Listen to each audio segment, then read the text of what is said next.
Hello, my name is Annika Collins. My assignment today is comparing the U.S. school systems to an international school system, which I am choosing Brazil. Brazil is one of the largest countries in South America.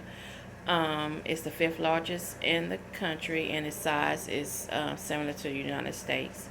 Um, Brazilian was at one time enslaved. Their country is built off of immigrants, just like the United States, people from various countries and nationalities.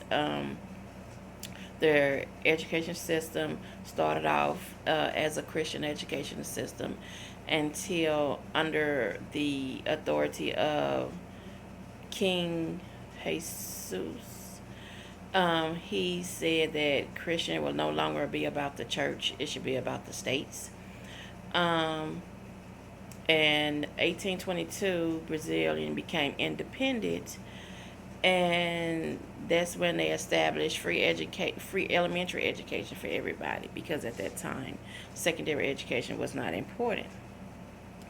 Um, the the most percentage of Brazilians live in the southeastern region. Um, they are growing. They have a growing economy. Most of it is in manufacturing and agriculture. Mining, manufacture is 90% of the economy.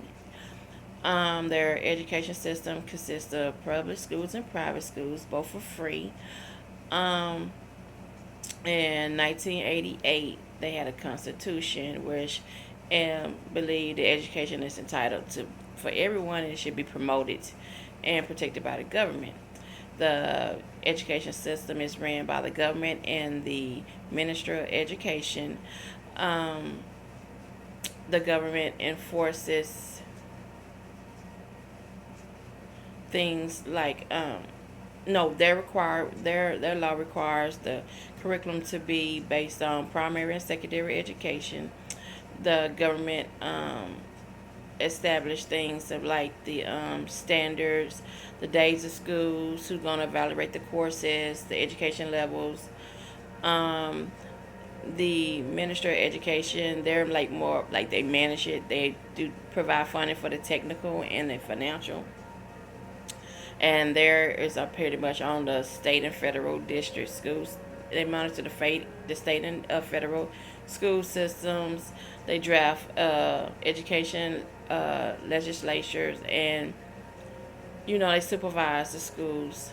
And their education system in Brazil is divided into mandatory and non-mandatory, which is the primary and the secondary. They The primary education is for the kids of the age of 6 to 14. And their pre-primary is ages of 3, which is like our pre-K system.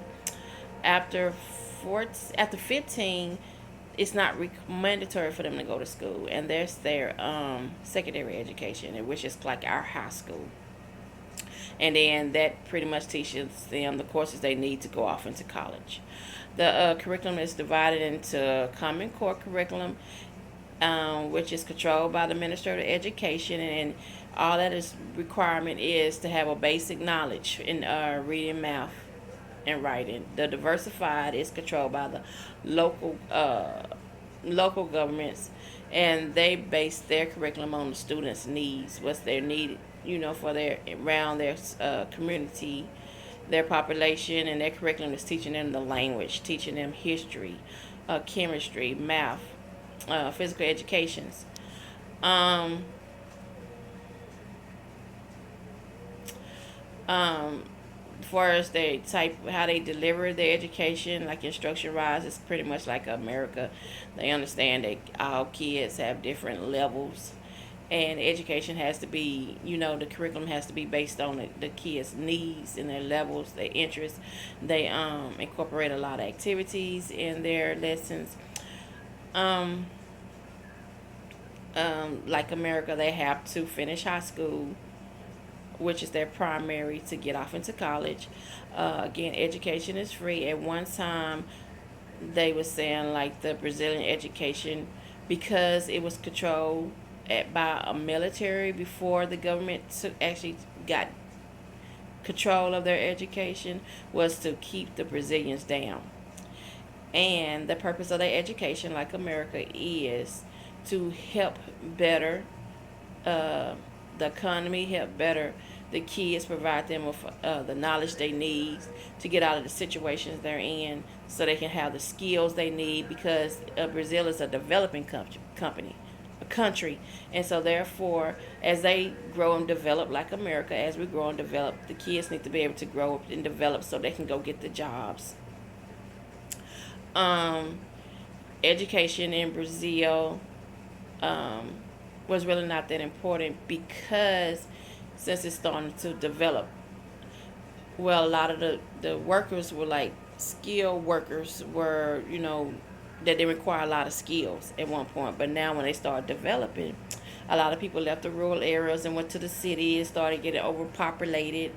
And even then, they couldn't keep up with the economy and the workforce, because a lot of them didn't have the skills. So therefore, it was just about surviving. So even the kids, education wasn't important to them, because they had to chip in and help survive. And so, like the American schools, we have the public, the private, the home schools. It's required to go to school all the way up to 18. That's mandatory.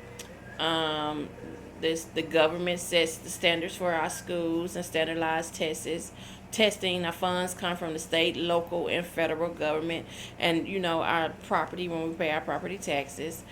Um, School is free. The only difference is public schools get to set their own curriculum and certain guidelines.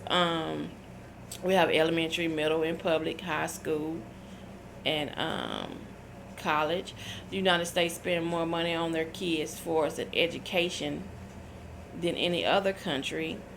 Um, we always want American wants their kids to be competitive and be able to keep up with the other countries. So back in 2002, Congress had passed the No Child Left Behind law, which is penalizes schools for, if they don't meet the requirements that the kids need to have to be on certain levels and to pass standardized tests and math and language. But in 2015, Barack Obama replaced it with Every Child Succeeds Act. Um, both countries' education is focused on the economy, social, and political. The curriculum is designed to help the kids be better social, to get out of the slums, and help the kids help the economy, so they can get the jobs as stuff develop. They have the skills. Political, their social behavior, to be acceptable citizens, the same as over here in America.